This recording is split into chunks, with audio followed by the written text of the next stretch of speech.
Assalamualaikum warahmatullahi wabarakatuh.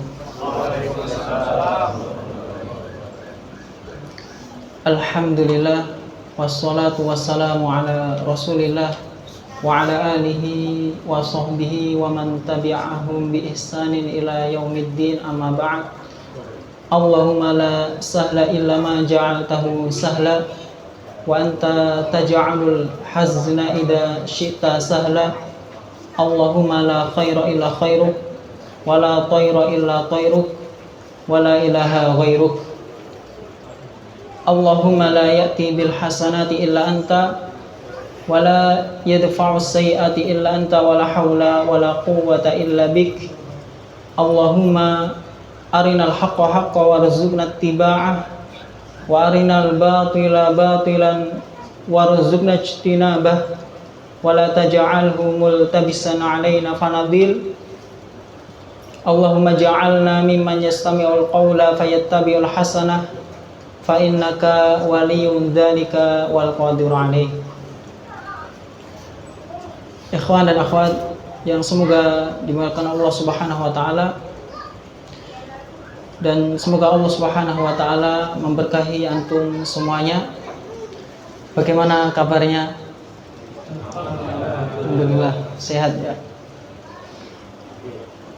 Segala puji bagi Allah Subhanahu wa taala yang masih memberikan kita banyak kenikmatan-kenikmatan yang mana apabila kita menghitung nikmat-nikmat Allah Subhanahu wa taala maka kita tidak akan mampu untuk menghitungnya. Banyak sekali kenikmatan yang Allah Subhanahu wa taala berikan, dan hanya kepada Allah Subhanahu wa taala kita bersyukur, memuji, dan hanya kepadanya kita selalu memohon pertolongan dan menyandarkan segala urusan kita kepada Allah Subhanahu wa taala. Ikhwan dan akhwat yang semoga dimuliakan Allah Subhanahu wa taala, kajian kita adalah kitab Fikih Muyassar. Ya, karena anak kemarin diminta ya untuk mengisi berkaitan tentang fikih. Ya, beberapa kali diminta ya. Ya. Dan dipilihlah kitab Fikih Muyassar. Artinya fikih yang dimudahkan. Ya. Jadi kitab ini adalah kitab yang ringkas. Kitab yang ringkas yang mana di dalamnya tidak disebutkan perselisihan dan perbedaan pendapat para ulama. Ya, berbeda dengan kitab-kitab yang lebih tinggi, ya, berjilid-jilid, yang mana di situ akan disebutkan berbagai macam perbedaan pendapat beserta dalil masing-masing dari kedua pendapat dan menetapkan mana yang rajih. Ya. Dan itu lebih sulit. Adapun kitab Muyassar ini kitab yang sudah dimudahkan, dan untuk para penuntut ilmu ya, kita semua, dan untuk masyarakat ya. Memang tujuannya hanya untuk para penuntut ilmu dan masyarakat, untuk memudahkan mereka mempelajari hukum-hukum yang berkaitan tentang fikih. Dan apabila kita berbicara berkaitan tentang fikih, maka di sana ada ahkamul qat'iyah, hukum-hukum yang sudah pasti, yang tidak mengandung kemungkinan-kemungkinan. Artinya sudah jelas hukumnya, ya, seperti sholat, zakat, puasa, haji. Maka ini sudah qat'iyah, ahkamul qat'iyah, yang mana tidak boleh diselisihi, tidak boleh berbeda, karena sudah jelas dalil-dalilnya.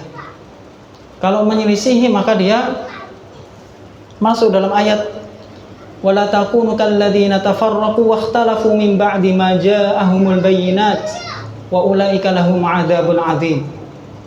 Dan janganlah kalian seperti orang-orang yang berpecah belah, berselisih setelah datang penjelasan-penjelasan kepada mereka, maka bagi mereka azab yang pedih. Jadi kalau kita berbicara masalah fikih, itu pasti tidak terlepas dari yang namanya perbedaan pendapat di kalangan para ulama. Kenapa bisa terjadi perbedaan pendapat di kalangan para ulama? Karena bisa jadi dalil-dalil tersebut adalah dalil-dalil yang dhonniyah, ya, masailu dhonniyah, ya, masalah-masalah yang berasumsi, masih diprediksi, belum jelas hukumnya, sehingga para ulama berijtihad, ya, berusaha untuk mengeluarkan, ya, hukum-hukum dengan beristinbat dari dalil-dalil yang ada. Mereka berupaya mengeluarkan segala tenaga dan pikiran untuk mengeluarkan hukum-hukum yang terkandung di dalam nas-nas Al-Quran dan Sunnah yang belum jelas hukumnya, karena dhonniyah, ya, masailu dhonniyah, masih diprediksi, masih ada perkiraan-perkiraan. Saya misalnya hadis Nabi SAW, la yusalliyanna ahadun al-asra illa fi Bani Quraidah. Janganlah salah seorang kalian sholat asar kecuali di Bani Quraidah. Para sahabat ketika mendengar sabda Nabi SAW ini, kemudian melanjutkan perjalanan menuju kampung Bani Quraidah, kampung orang Yahudi. Ternyata di perjalanan sudah datang waktu asar, ya, sudah datang waktu asar. Para sahabat berbeda pendapat. Hanya satu hadis ini menjadi dua pendapat. Yang pertama, tidak akan sholat asar kecuali di Bani Quraidah. Walaupun sudah datang waktunya, tidak akan sholat kecuali di Bani Quraidah. Kemudian pendapat yang kedua, sahabat yang kedua memahami bahwasanya hadis ini adalah memerintahkan kita untuk bersegera menuju kampung Bani Quraidah, dan kalaupun sudah datang waktu sholat asar, maka kita sholat asar sesuai waktunya. Terjadi dua pendapat. Dan inilah yang dinamakan dengan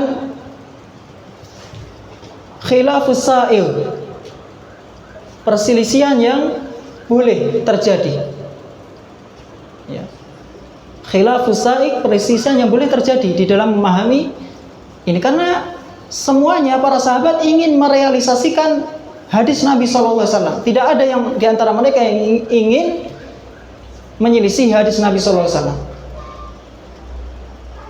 Maka terjadilah dua pendapat ini.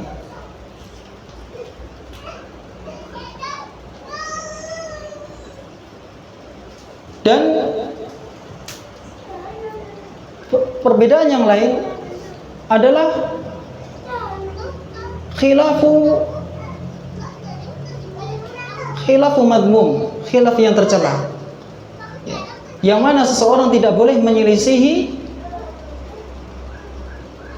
sesuatu yang sudah jelas hukumnya, ya. Seperti apa? Berkaitan tentang rukun iman, rukun Islam, berkaitan tentang akidah, maka tidak boleh menyelisihi. Dan perlu kita ketahui bahwasanya berkaitan khilaf sa'i atau ijtihad, ya, yang diperbolehkan ini tidak boleh kita saling membid'ahkan di dalam masalah ijtihad, ya.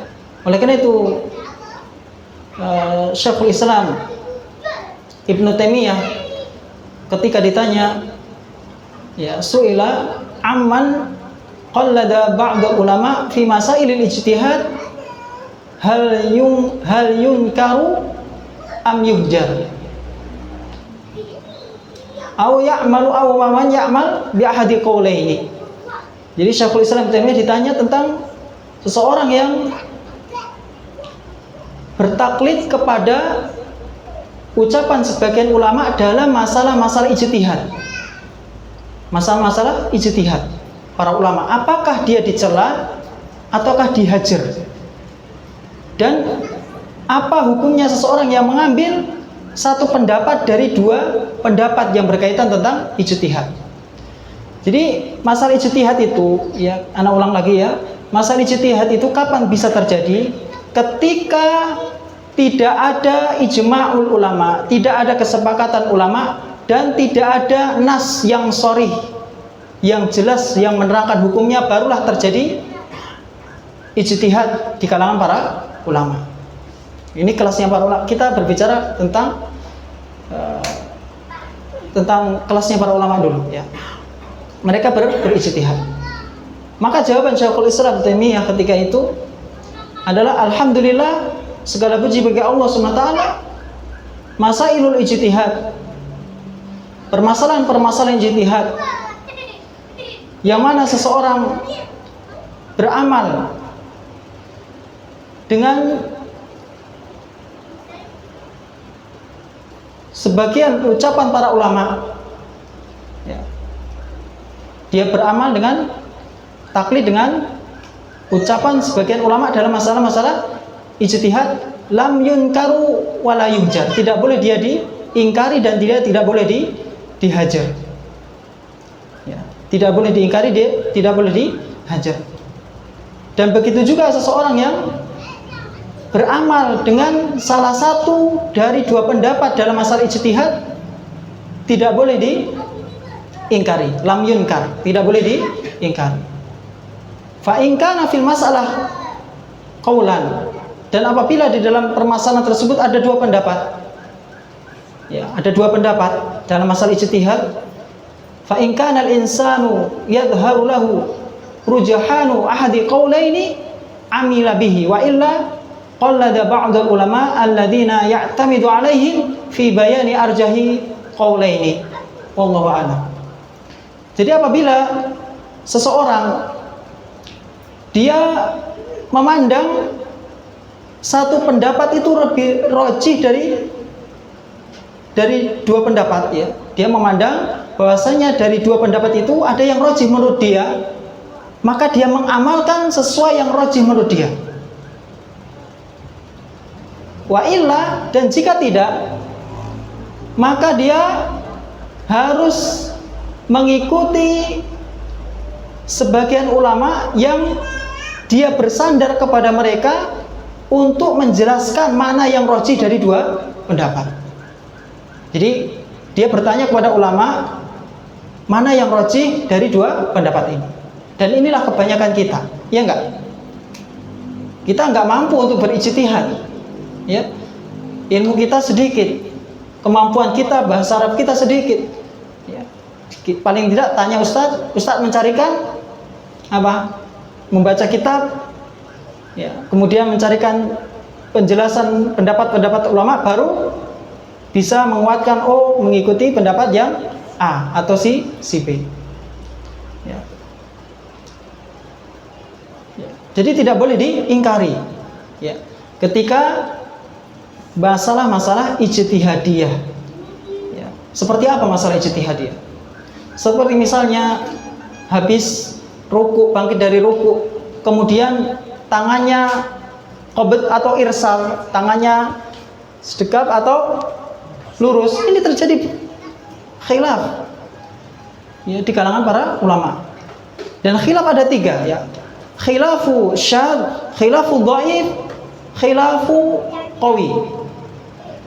Khilaf syadz sama khilaf dhaif, khilaf yang lemah, boleh diingkari, boleh kita berbantah, ya, kita bantah argumentasi dia, boleh kita ingkari.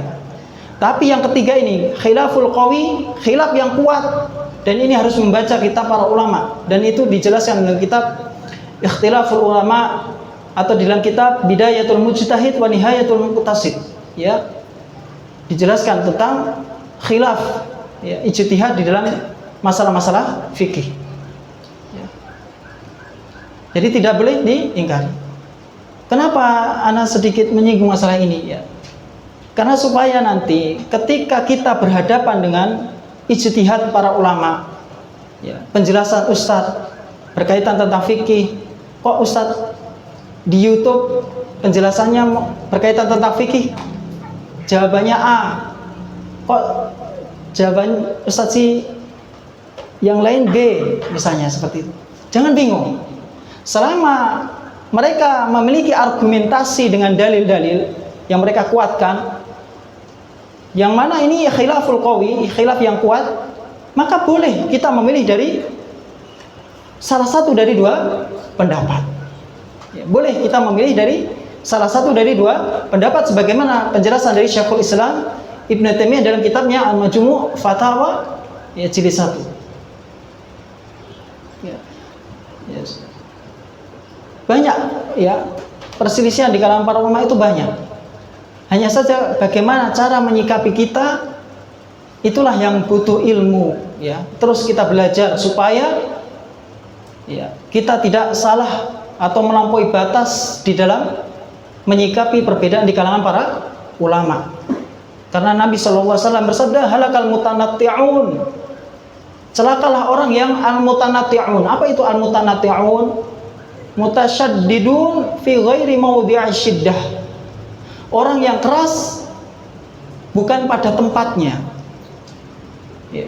Padahal khilafnya ini khilaf qawi, kemudian dia ya, tidak tegur sapa dengan saudaranya, tidak mau salam ya, dan semisalnya, maka ini ya, kezaliman ya, kezaliman.